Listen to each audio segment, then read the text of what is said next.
Welcome to the Psychology Podcast, where we give you insights into the mind, brain, behavior, and creativity. I'm Dr. Scott Barry Kaufman, and in each episode I have a conversation with a guest who will stimulate your mind and give you a greater understanding of yourself, others, and the world we live in.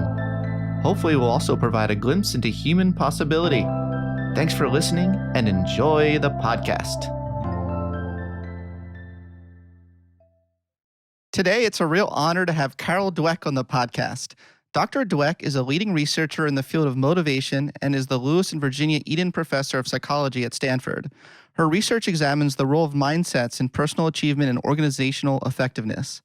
Dr. Dweck has also held professorships at Columbia and Harvard universities, has lectured to education, business, and sports groups around the world, has addressed the United Nations, has been elected to the American Academy of Arts and Sciences and the National Academy of Sciences, and has won 12 Lifetime Achievement Awards for her research. Her best-selling book, Mindset, has been widely influential and has been translated into over 25 languages. Dr. Dweck, so great to chat with you today. Scott, it's great to chat with you.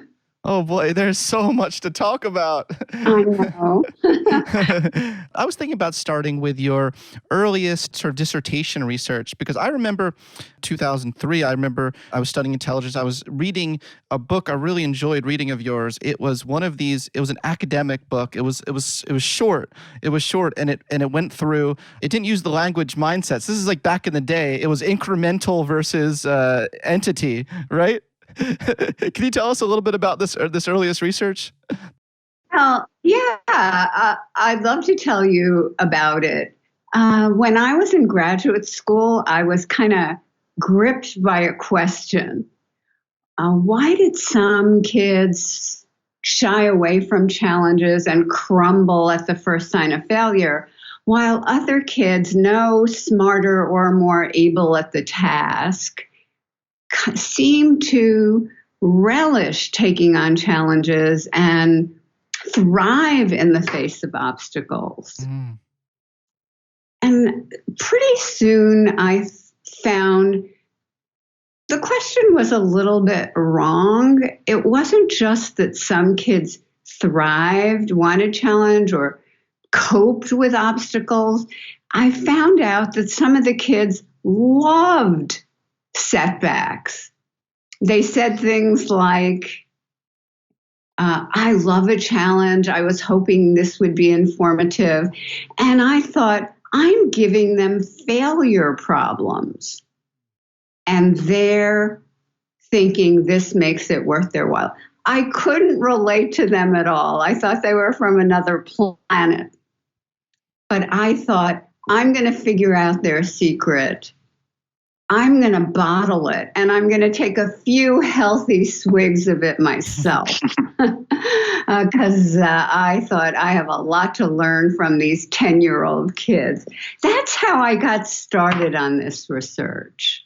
Wow. So it sounds like the original observation was more a behavioral finding than a cognitive mindset finding, just the way you described it. That's so interesting. I wanted to figure out the cognitive underpinnings of it. And one reason was it was personally relevant. My sixth grade teacher, I kind of figured this out later, that it was me, as we say, me-search, not just research. Oh my gosh, that's what we all do, right? Yeah. And I recommend it because you never get enough of it. My sixth grade teacher had seated us around the room in IQ order.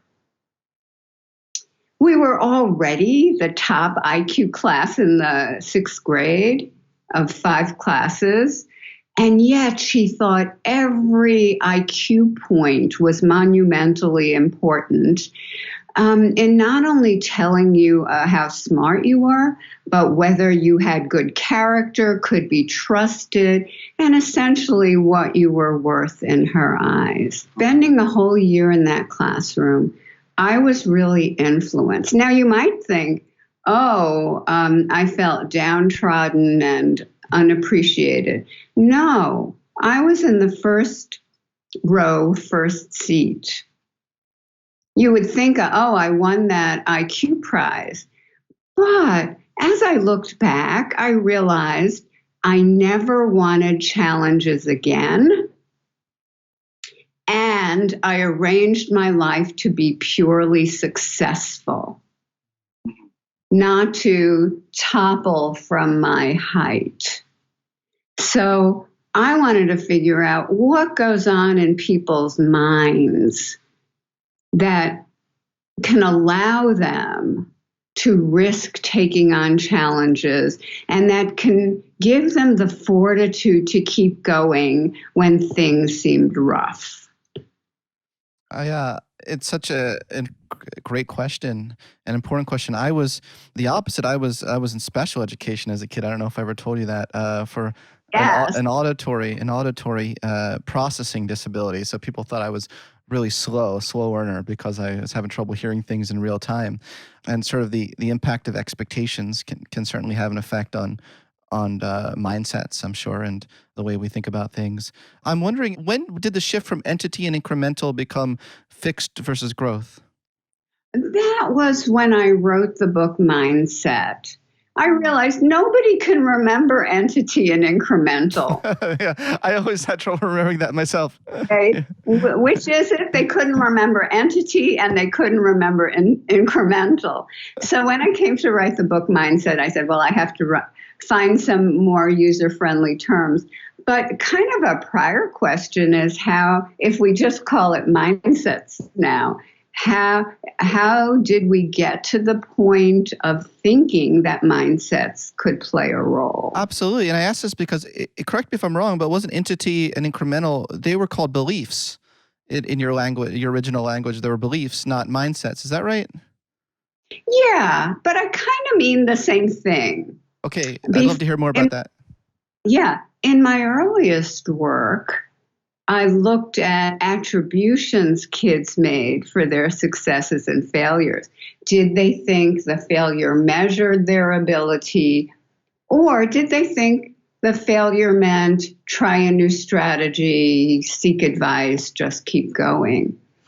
But eventually we said, why does failure have such a negative meaning for some kids and kind of an informative meaning for other kids? And in the early 1980s, working with Mary Bandura, Al Bandura's daughter, I was going to ask. we suddenly realized, when you think you're being measured and that judgment is really important, doesn't that kind of imply that you have this fixed thing that's being judged? And if you think it's just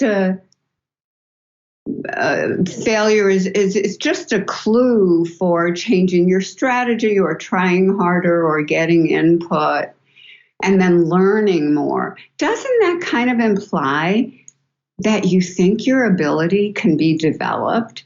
And suddenly we looked at each other. It just bowled us over. What if people have fundamentally different ideas about intelligence and they're carting them around with them and it's affecting how they view challenges, how they view setbacks? Well, there was no stopping us at that point. Hi, everyone. Just wanted to take a quick break and talk about my new book that's coming out April 7th. It's called Transcend: The New Science of Self-Actualization. Really excited to present this book to you all. It represents the culmination of many, many years of hard work and synthesis. What I've done in this book is I've taken Maslow's classic hierarchy of needs and I've revised it for the 21st century, trying to bring back humanistic psychology. I think that the field of humanistic psychology in the 50s and 60s really got a lot right about humanity and the creative possibilities of humans, as well as the humanitarian and spiritual possibilities. Really hoping this book can present a vision of humanity that transcends us all and helps us connect deeper with each other, but also help us reach our greatest potential individually and collectively. So if you want to check out this book, you can actually pre-order it right now on Amazon, as well as there's independent bookstores I think you can pre-order it from. And then on April 7th, starting April 7th, it should be in bookstores. A lot of people have been wondering throughout the years how they can support me and the Psychology Podcast. And here's the time. You're always welcome to contribute money to the podcast to help support it. If you're a long-time listener or even short-time listener, you want to not only support the podcast, but dive deeper into a lot of the concepts and ideas we talk about constantly on this show. This is a great way to do that by buying this book. So please check the book out and let me know what you think. There was a good confluence of research around that as well, because I remember my colleague Joshua Aronson was also doing some research that I think contributed to that, just this overall idea of the malleability of our beliefs. Fact, Joshua Aronson and his colleagues, Catherine Good, Mickey Inslicht, right.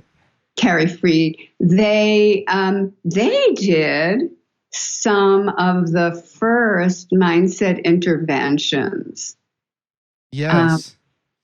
Before we published any interventions, we had published mindset experiments where we measured or changed people's mindsets within an experimental situation to look at the impact.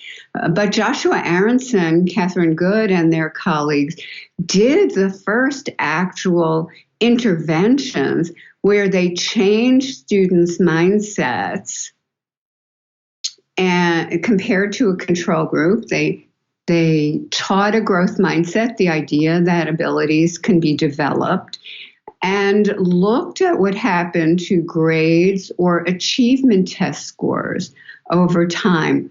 Those were the first, I would say, landmark studies that took some of the ideas we had developed and really put them to the test. Really, for the first time, fulfilled my dream of bottling it.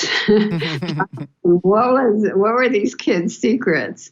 And delivering it. So that was very exciting research, and we followed it with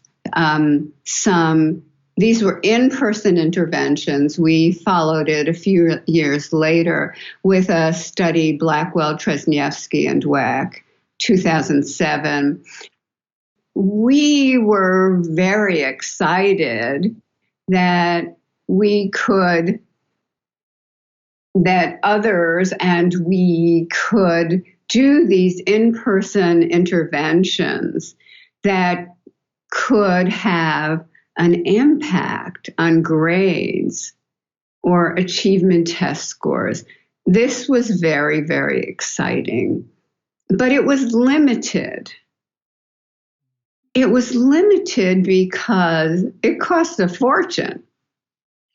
For the Blackwell studies, we had a big grant from the William T. Grant Foundation. We had something like a dozen research assistants that went out to the school several times a week.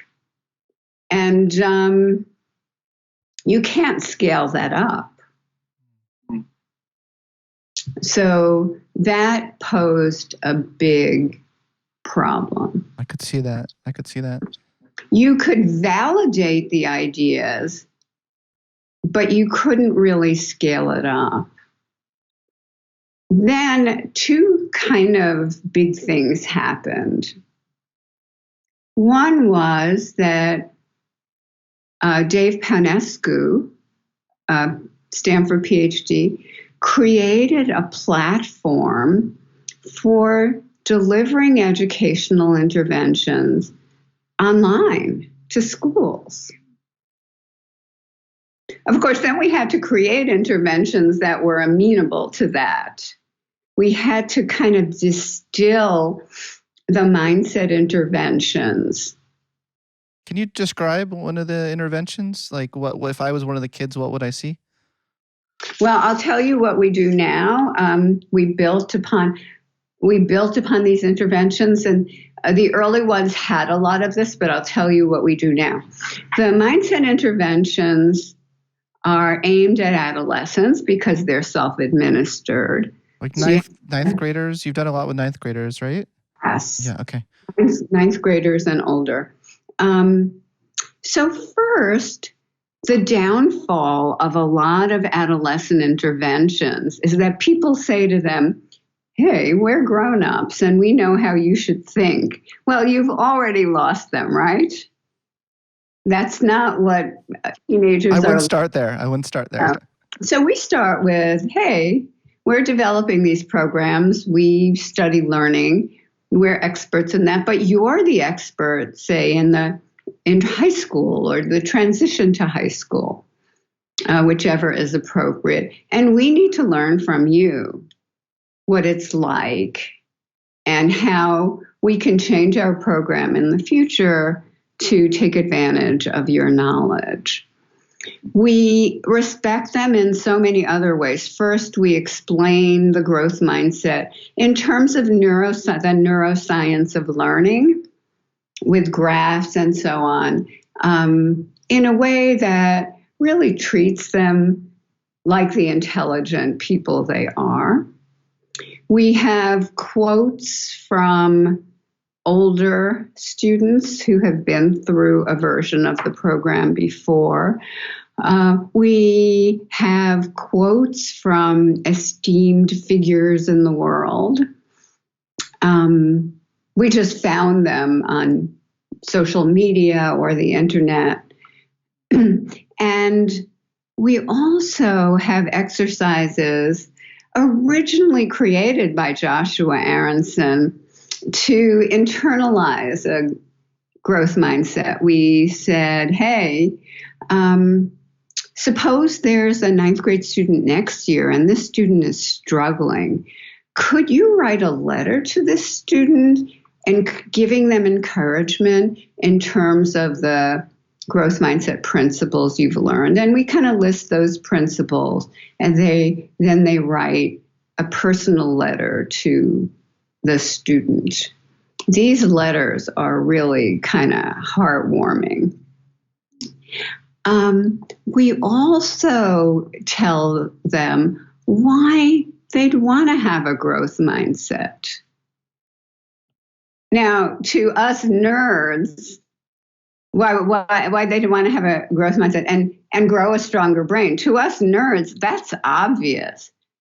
Give me more of those IQ points. I want a stronger brain. That's kind of the coin of our realm, the brain, a strong brain, a smart brain. But that may not be true for everyone.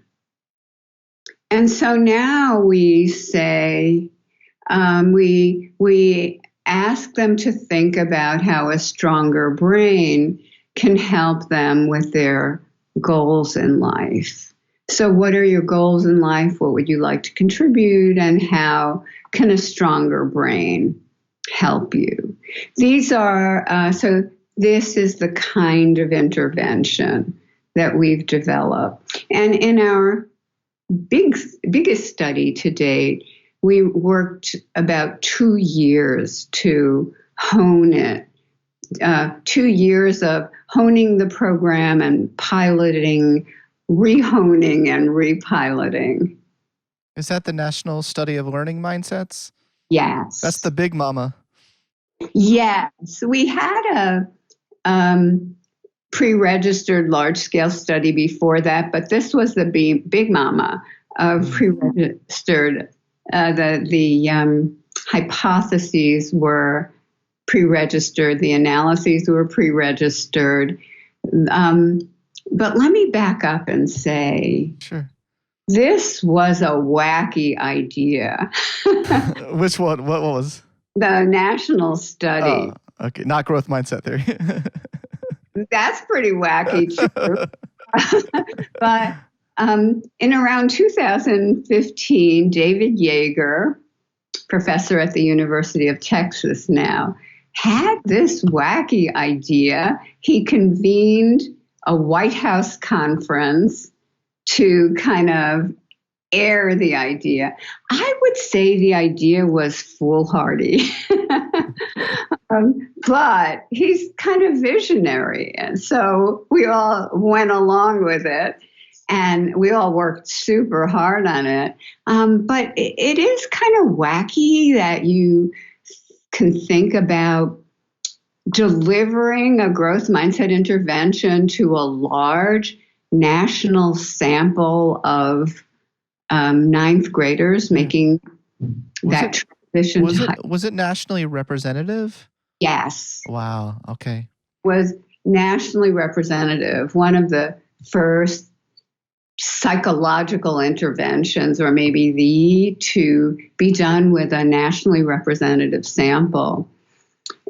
David engaged a series of several research firms, one to constitute the sample and conduct the intervention, supervise the interventions, one to harvest the data. So it was really hands-off. He also engaged a group of Bayesian statisticians to analyze the data blind to make sure that our analyses were entirely seaworthy. So across the nation went out our 2-session, total of 50 minutes, growth mindset intervention versus a control intervention that looked very much the same, but just taught about the brain and its functions, but didn't teach a growth mindset. I see. And I think one of the most wonderful parts of this study was this. We oversampled sites where we thought it wouldn't work. I think it's unusual for researchers to seek their own non-replication. Well, you were curious what contexts it might not work, right? Yes. So where doesn't it replicate? Mm-hmm. No psychological anything works everywhere. And what could we learn from that in order to improve our results and the results for kids in the future? We always want to know, where are we wrong and what can we learn from? And we have a whole history of being somewhat wrong and learning from it. And I can enumerate that if you'd be interested. But first, I probably should finish the national. Yeah, I'd love to hear that, and we'll have time to talk about that. But yeah, tell me about the results that you found to just finish up the thread on this big study. Yeah, absolutely. The first thing we found was that there was a meaningful increase in grade point average for the lower achieving kids who were in the growth mindset intervention group. They were the pre-registered group of targeted kids for the increase in grades. Do you know what the effect size was? The effect size was something that sounds small, 0.11. That's like you're talking about like 14,530? Was it something like that? The N, yeah. Depending on which analyses, something like that. Mm-hmm. Okay. And which grades could be matched up. And wait, so that effect size you just said, was that for the low achieving group in particular, or okay? Yeah. So it was even smaller for the average of everyone. Yes, okay. There was no effect as we had predicted for the higher achieving. Now, we went into the literature because that's about what we were getting in our pilot. And you could say, whoa, that's negligible. Look at Cohen's effect sizes or Hattie's effect sizes for education. You would need like a microscope. Yeah, I was going to say that. Yeah, I was going to say. In class. But we went into I love that you have a microscope on your desk right there. I just want to call that out. That's pretty. Like, can you do that again so I can take a screen capture of that? I love that. Okay, God, I love that. So we went into the literature on educational interventions, and we found something pretty startling. The most successful interventions with adolescents, even large-scale expensive ones, seem to top out at about 0.2. And when we're talking about long-term outcomes like grades, not on a test a few days later for what you just taught, but grades over time, 0.2. When you look at adolescents, what's the effect of a year of schooling on achievement test scores? 0.2. What's the effect of an excellent teacher versus an average teacher for adolescents? 0.2.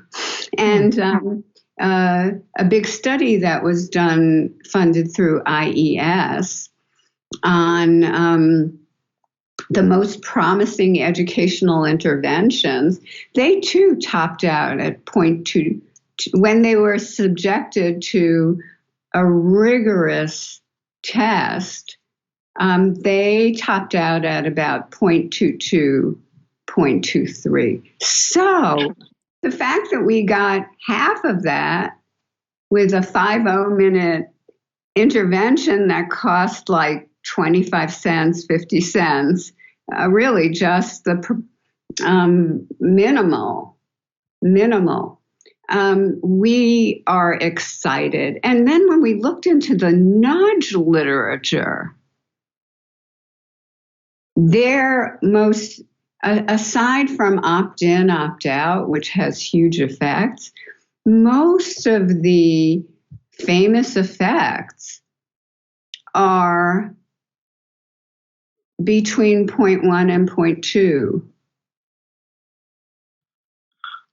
My gosh, there's nothing that really is dramatic.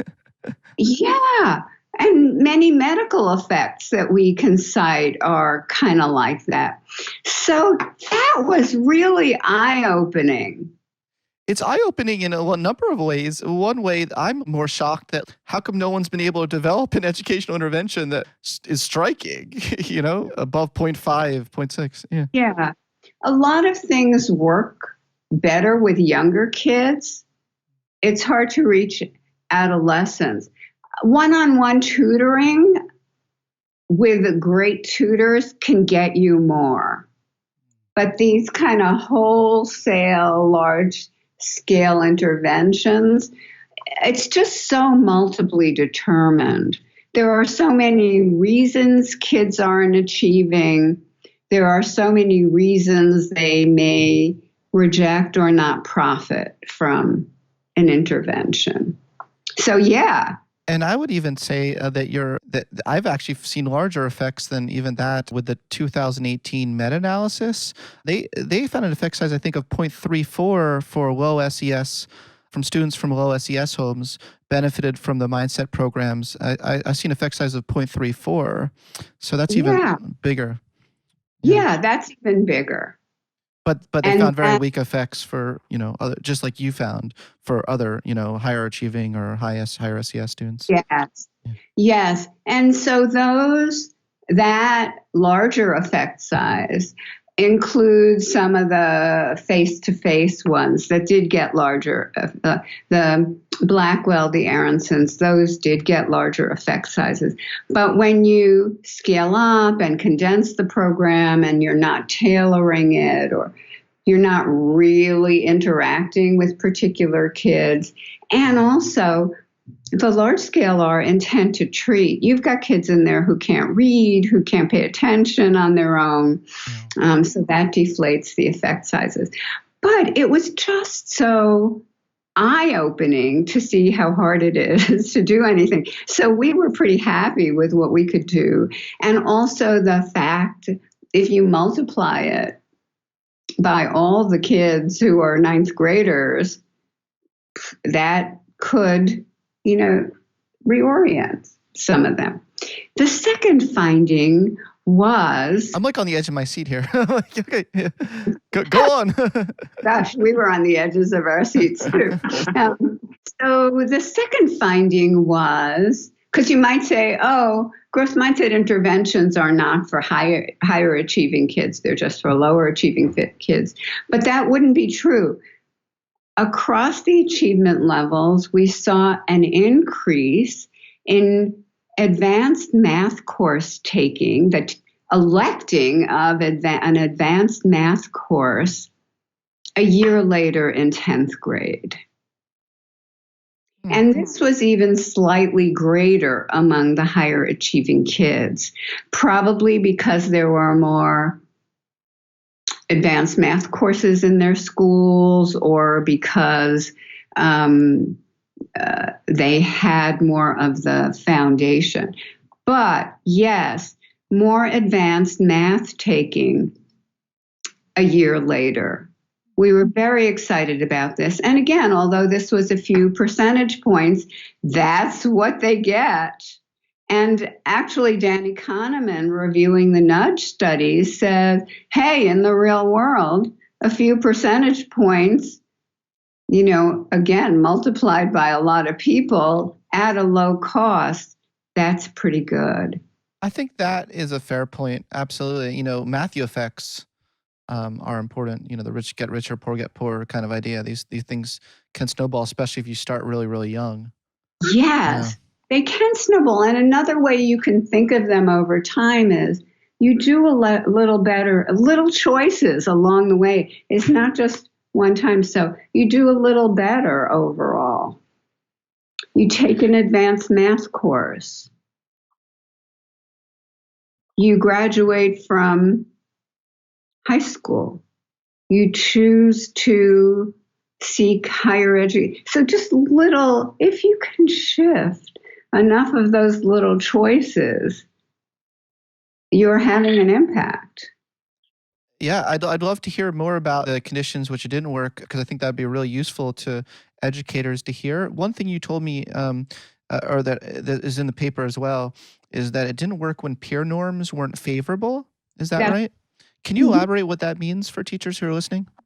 So at the end of the second session of the mindset intervention and the control group, we asked kids whether they wanted to work, if there was enough time, whether they wanted to choose some problems that were easy and they'd be sure to get right. And we showed them that on a math worksheet that was keyed into their math curriculum, or challenging problems that were hard, but they could learn something useful. So for each school, just zeroing in on the control group, we could see, was this a school full of challenge-loving peers or challenge-denying peers? Mm-hmm. What we found was that when a child in the growth mindset condition dwelled within a challenge-rejecting school, we saw that the kids in the growth mindset condition were themselves choosing more challenging problems than their peers. But the question was, could they take their growth mindset out into the real world now and have it take root and flourish and turn into higher grades? And the answer was, when you have peers, if you take your kind of new or enhanced growth mindset learning and you look interested in schoolwork and you work harder and you ask the teacher for input, or you start answering questions in class and your peers don't like that, you're not going to do it. So that's a really really interesting finding. And then another thing you said you're writing up right now is potentially the role of teacher mindset. Like whether if a teacher has a fixed mindset, does that have an effect on the teaching? Yes. So in the study, we studied math teachers in particular. That's a subject that kids find really hard, and yet we know that the future world is really wanting kids to be savvy in math, tech, etc. So we found that if your math teacher, and now we're focusing on math grades, if your math teacher had more of a growth mindset, reported having more of a growth mindset, you showed enhanced, as a group on average, you showed enhanced grades in math at the end of the year. But if your math teacher reported having a fixed mindset, the growth mindset intervention did not work. It did not take root. Again, at the end of the second session, these kids wanted challenges. But again, you kind of take it out into the world, your new or enhanced growth mindset, and you say, does it work here? So maybe you try a little harder. Does the teacher notice and respond? Maybe your grade goes up a little. Does the teacher notice and respond? Maybe you look for opportunities to revise your work and get credit. Are there those opportunities? So we look at it now as the teachers creating either opportunities in the classroom or reactions in the classroom that support the nascent or newly increased growth mindset, or that kind of nip it in the bud. Yeah. Are they good coaches or not, in a sense? Yeah. Yeah. So here's this child coming off a growth mindset intervention, maybe willing to work harder, willing to get more instruction, wanting to be recognized and appreciated by the teacher. And it is or isn't there. Hi, all. Just a quick break to let you all know that this episode is sponsored by Learning and the Brain. Learning and the Brain's mission is to connect educators to the latest research in the science of learning through education conferences, summer institutes, one-day seminars, and on-site professional development. I've had the great pleasure of speaking at several of their conferences already, and they always have an amazing array of presenters. Many of them are leading national experts on psychology, neuroscience, and education. If you are an educator interested in the brain and using the learning sciences to improve your school, classroom, or practice, this is the conference for you. Learning in the Brain runs 3 conferences a year in Boston, San Francisco, and New York City, and summer events in Boston and Santa Barbara. To find out more about Learning in the Brain's upcoming events, please go to learningandthebrain.com. That's learningandthebrain.com. Okay, now back to the show. I have a question. I was thinking as you were talking, there's such a focus in this research on academic achievement as the dependent variable. Have you looked at like the relationship between growth mindset interventions and there are other things in life, right? So like what meaning in life or well-being or personal growth or hope or so many other things that social relationships, other things that are important in school as well. Has anyone ever looked at other outcomes? Yes. Yay! Okay, I'm dying to hear what they found. But interested, why do we focus on grades, test scores, etc.? Well, first of all, they are important, and they become more and more important in the modern world. But and let me just stay in that domain for a minute. We think that a growth mindset gets you to the grades because of a greater desire for learning. and a greater interest in errors. And neuroscience work by Mosher, Schroeder, and colleagues shows different brain responses to errors. So we're really in the business of creating more engaged learners. But is the world going to listen if it doesn't lead to higher grades? We weren't so sure. Oh, that's so sad. I know it's sad. What if it leads to higher self-actualization? No one cares about that? Not yet. You got to measure that self-actualization in some way, right? Well, we can get to that. Yeah. Higher income. No, that's not how I would I know. measure. Yeah. That's the thing. But what do people... Personal fulfillment. Doesn't personal fulfillment matter anymore these days? Did it ever matter? To me, personal fulfillment and contribution, that's the be-all and end-all, or personal fulfillment through contribution. That is the be-all or end-all, personal growth, contribution. That's everything to me. But we also want to show the world that it does both. So there are studies then that go beyond academic achievement. I'd love to see those studies. Yeah. Oh, yeah. So, right. So, David Yeager has a whole line of research on changing mindsets about personality. He started it when he was a PhD student at Stanford. He's been very prolific in his career. I know, he's fantastic.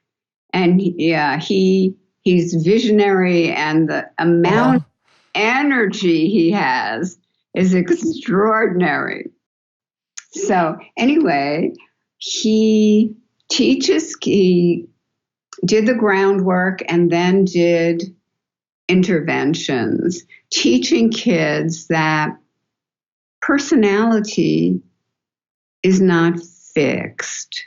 Personal skills, social skills need not be fixed. That everybody is capable, everybody has the potential for change. By the way, we don't say change is likely or inevitable. Or infinite. Or infinite. Not everyone can be, intellectually gifted, right? Open question. Oh, that's interesting. But we don't know who can or who can't. But everyone has the potential for growth. The reason I say we don't know is we don't know what anyone's asymptote is.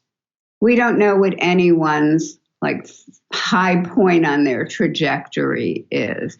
I don't want to be in the business of deciding in advance who can be brilliant and who can't, because I take as my expert Albert Einstein. He says, I really was a slow learner. He says, everyone thought they understood light and mass and speed and energy, and I just kept saying, I don't get it. Well, he ended up reconceptualizing the whole thing. I've read that some of that was overplayed, his early difficulties, where when you actually look into it, he actually was a good student.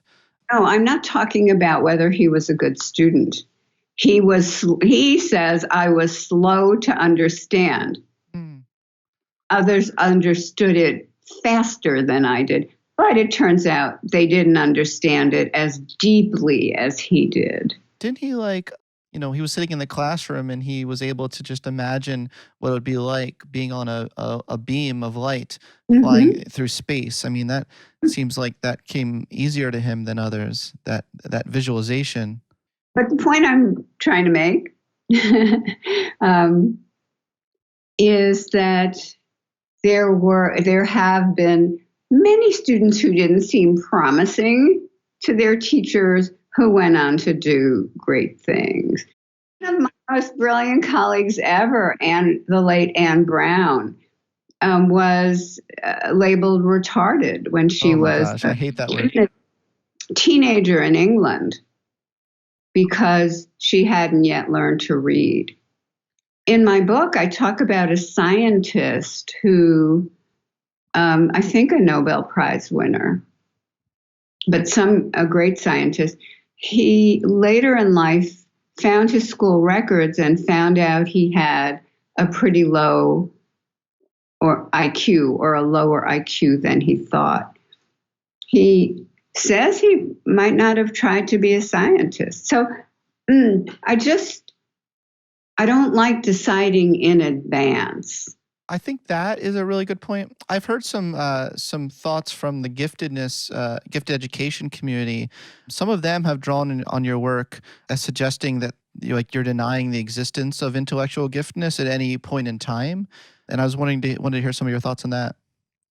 Oh no, I do not deny, and it should be clear from some of my writing and even in the book Mindset. I don't deny that some kids are precocious and should be supported. Every child should be challenged. I love that. Every child should be taught to love challenge and not allowed to be bored in school. If they want to take a college course and they're 9 years old, I am so totally in favor of that. I'm not in favor of parents pushing the kids constantly, but when that Ellen Winter calls it the rage to learn is there. The rage to master, yeah. Yeah, the rage to master. Yeah, go with it. A lot of educators have wrongly interpreted. So again, in Mindset, I talk about these incredibly precocious kids. Mm-hmm. People have said, oh, cut out gifted and talented. In my name have said, cut out gifted and talented programs, have said, homogenize kids and in ways that don't challenge the kids who are more advanced. I don't agree with that. You're not saying that. For the record, you're not saying that. Okay, cool. I think that'll really make a lot of people in the gifted education community really happy to hear that. I don't say there aren't things to change and learn. I think kids who are way advanced must be kept engaged in learning, not just being gifted and talented, must love challenges. Again, rather than thinking, oh, if I make mistakes, maybe they won't think I'm a genius. Don't make them into who I was in Mrs. Wilson's class. Learn from what almost happened to me. That's interesting. When you think of the work you've done on the importance of praising effort, Mm-hmm. you could see how a child who is very, very precocious, who things do come very easy for them, and they can just quickly memorize things and ace tests without studying. If you apply that theory of teaching them, praising them for their effort, that will feel quite inauthentic to those students, don't you think? Yes. So we say more than praising the effort. It happened in that series of studies. We chose one form of process praise. But growth mindset has sometimes been oversimplified to say it's about effort and praising effort. And as you say, it would be inauthentic to praise their effort. And also, I am wondering, is it really bad to praise intelligence? Is that bad? We'll get to that in a minute. Okay, we'll get to that. Back to this precocious child. If they're challenged, they should sometimes be struggling and working hard. You can encourage them to try different strategies if they're stuck. You can show their progress over time. And you can show how the effort yielded some results over time. If they're only doing stuff that is quick and easy, then you don't get a chance to keep them loving and respecting and appreciating the process. So kids at every level of current ability should be shown that challenges are interesting, easy is boring, that when they're stuck, try new strategies, enlist aid, ramp up the effort, and see the progress. All kids should be doing that. Good. I'm really glad that we talked about that. I saw an interesting study by Lee and Bates from 2017 that I don't think was published. I emailed Timothy Bates about this, and he hasn't responded yet to my email. So I want to say on the record, it was just a preprint I found. But they found an interesting thing. They found that children's mindsets showed no relationship to IQ. So it was uncorrelated to IQ, school grades, or change in grades across the school year, with the only significant result being in the reverse direction, better performance in children holding a fixed mindset. I wonder from a causal perspective, if you do generally have a extraordinarily high IQ, and some kids do at certain points in time, and I'm right there with you, by the way, Carol, we shouldn't write off kids, with the lower IQs or kids with lower achievements. So I'm right there with you. But there are kids who do have extraordinarily high IQs. You could see from a causal perspective that they could actually rightfully develop a fixed mindset if things are coming that easily to them. That actually matches their reality more than lower IQ students. And I wanted to see what you thought about that. I'm really interested in that. Cool. If you have a fixed mindset and you say to yourself, it's fixed and I've got it, and you never doubt it. Oh, that'll be tricky when they actually do face challenges someday, right? Maybe, but in the moment, until that happens, they could be fine. They could be fine, yeah. They could be fine. Fixed mindset's not always necessarily a detrimental thing. Yeah, until you start thinking, oh, I don't want to do this. Maybe I'll look dumb. Oh, I made a mistake. Maybe I'll look dumb. But if you're super secure in your fixed mindset, you can look good. And not until later, when other people start catching up with you. Or the other thing is, the Lee and Bates studies were done in China. And we just found out something really important. There's this PISA test. That is a worldwide achievement test that's given to hundreds of thousands of 15-year-olds across 79 countries. Guess how many countries, in how many countries a growth mindset was at some level positively related to PISA achievement test scores. How many countries? I don't know. 76 out of the 79. Oh, and China was one of that didn't? Yes. That is very interesting. I'm so intrigued by that. And this is going to address a couple of things you asked.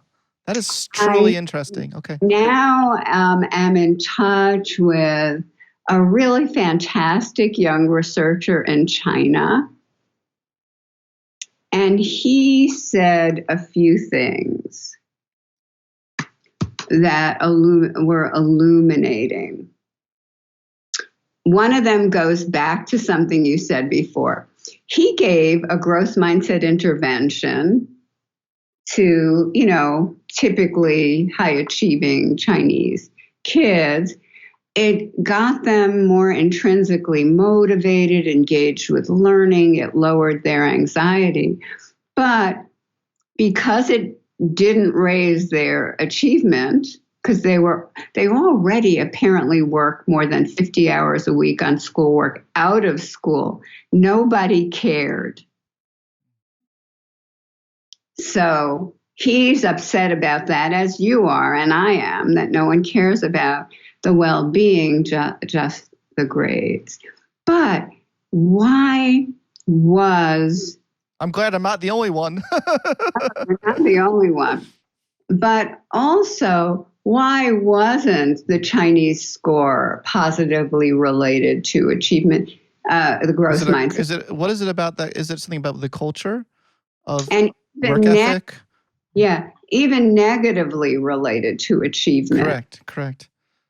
Because they found in their study that those with a fixed mindset actually had higher performance. Yes, and that's what we're seeing in China in the PISA results. And I'm working with the PISA people to figure that out. It could be that when you're in such a high pressure cauldron, they're heading toward a big high stakes test for getting into college. It's really high pressured. If you have a growth mindset, maybe you have a more sane attitude about some of the things. Maybe you think errors you can learn from. Whoa. Instead of errors are not permissible. So it's possible that under certain circumstances, having learning goals and thinking errors are informative and valuing progress rather than immediate achievement, maybe you're a saner, happier kid, but maybe you're not at the top of the achievement distribution anymore. Well, would be really interesting for further research. To look more cross-cultural patterns of fixed versus growth mindset intervention effectiveness. And what do they mean? Yeah. That would be really, truly interesting. So I want to talk about, this quote unquote replication crisis that have been happening in other fields. There's this paper I know you love, and I'm being sarcastic, by Alexander Bergone et al. In 2000 that just came out recently. And they really, they take you to task on saying that you've overclaimed and overhyped with some of your prior quotes. Would you still say things like the view you adopt for yourself profoundly affects you lead your life? And they also take your task for saying mindset creates different psychological worlds for students and forms the core of their meaning systems. So would you say that those things are, in light of the most recent effect sizes, too dramatic? What would you say? Because they really take you to task to this, as you know. I know. And I appreciate that they're interested in mindsets and they challenge us and we get better. I think, given what I said before, at how hard it is to change grades, achievement tests, scores, anything in the real world, I think our effects are striking. The fact that it's a 50-minute program that changes achievement for lower achievers and changes the course taking a year later. The fact that it can be distributed widely at incredibly low cost, I think that's striking. I stand by striking. Wow. Well, maybe we could distinguish between striking. It sounds like you're saying striking given the noisiness of the real world and all the other things that could have depressed the effect. I mean, how do we know objectively what is striking isn't without looking relative to other kinds of interventions and the goals and the outcomes? And I've seen some higher effects. Well, I've seen some like self-efficacy interventions, don't they? They're quite higher in terms of effect size. Well, you have to have the benchmarks. I don't know the self-efficacy literature or self-efficacy interventions. It's possible that they're higher. We view growth mindset as one path to efficacy, the maintaining of efficacy over time in the face of challenge. I'm looking at, and thank you for being so open. This is a credit to you to have such open, honest, intellectual honesty to discuss these things with me. So first of all, I want to say thank you. I'm looking at this, Hattie, Biggs, and Purdy, 1996, found meta-analytic average effect size for the typical educational intervention on academic performance to be 0.57. It looks like the average intervention is actually 0.57. All meta-analytic effects of mindset interventions and academic performance, like in the SISC meta-analysis, are less than 0.35. Yeah. And most were null, as in that's what the SISC et al. 2018 paper, and you found that as well. So you could see how someone could say striking is over. Absolutely. Blown. Yeah. But it turns out that many of the studies in the Hattie interventions were the teaching of particular information in class and then the testing of that information in class, which is very different. We don't teach anything of content. We change a mindset, and then we look at grades in the real world over time. Very different from teaching particular content and testing it. And I know John Hattie. He's looking into this now, and he's a big fan of our work. I think he now agrees that you have different benchmarks for different kinds of interventions. But, Scott, the one thing I want to emphasize, we're not perfect, and no intervention works everywhere. I think what I want to emphasize, too, is we're not done. We consider our intervention work to be in its infancy. I want to look back one day when we learn how to create growth mindset sustaining environments, and I want to look back and say, wow, we have much bigger effect sizes now, which we think we will have when we learn how to teach teachers to create growth mindset producing and sustaining environments. We don't know how to do that yet. We call this our next big Mount Everest. It's hard to change teachers. It's hard to change contexts. But we feel strongly that we will not understand the power of mindsets to change children's trajectories until we can help create those contexts. Thank you for elaborating that. Some educators might get this idea that they should be focusing on growth mindset interventions at the cost of actually teaching skills and abilities and knowledge. You're not talking about The Secret here, right? The book The Secret, where whatever you believe is going to be true. If you have really, really like no talent, when I was a kid, I could have all the growth mindset in the world about being in the NBA. And trust me, I wanted to be a great basketball player, but I don't think all the growth mindset in the world would have really gotten me there. Can you kind of put this in context, I guess is what I'm trying to say. Absolutely. Mindset is not a miracle maker. A growth mindset is something that supports your being a learner. And what we want to do is help teachers understand how to integrate it into their teaching and teaching practices effectively to support students' self-efficacy about learning as well as their learning. I think we underestimated how easy it would be to identify the practices that really worked and to teach the practices that really work. In fact, in the beginning, I thought it was going to be just intuitive for teachers. After I published the book Mindset, I got all these emails where teachers said, I did these 4 things and here's what happened in my class.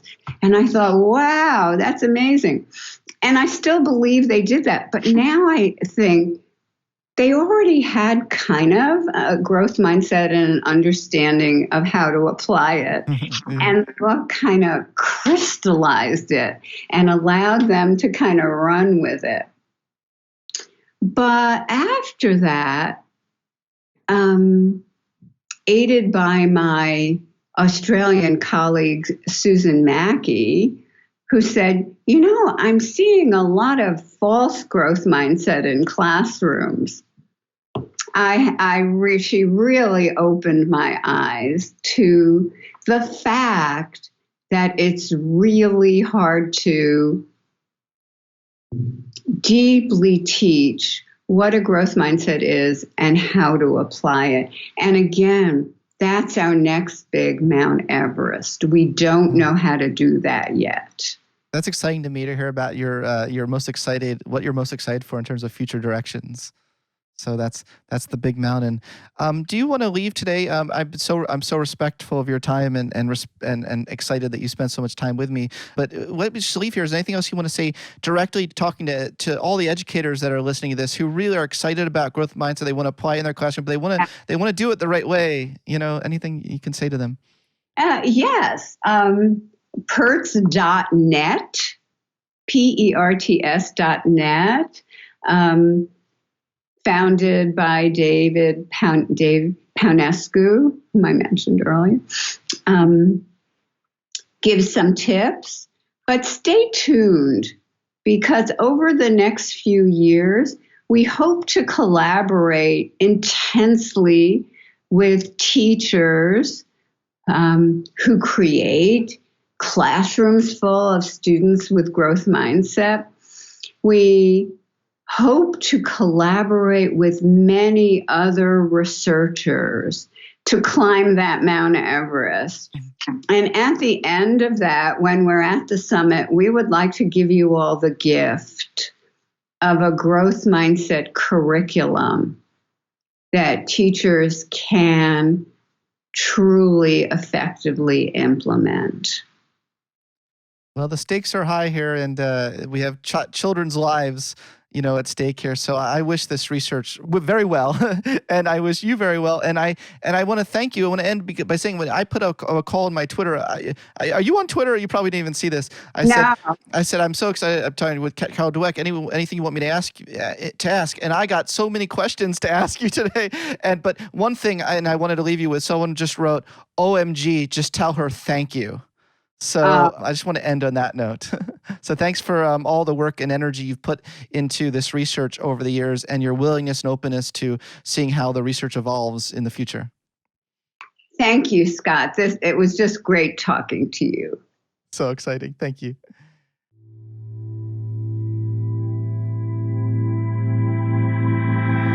Thanks for listening to this episode of the Psychology Podcast. If you'd like to react in some way to something you heard, I encourage you to join in the discussion below. Also, please add a rating and review of the podcast on iTunes, and subscribe to the Psychology Podcast YouTube channel, as we're really trying to increase our viewership on YouTube. Thanks for being such a great supporter of this podcast, and be sure to tune in next time for more on the mind, brain, behavior, and creativity.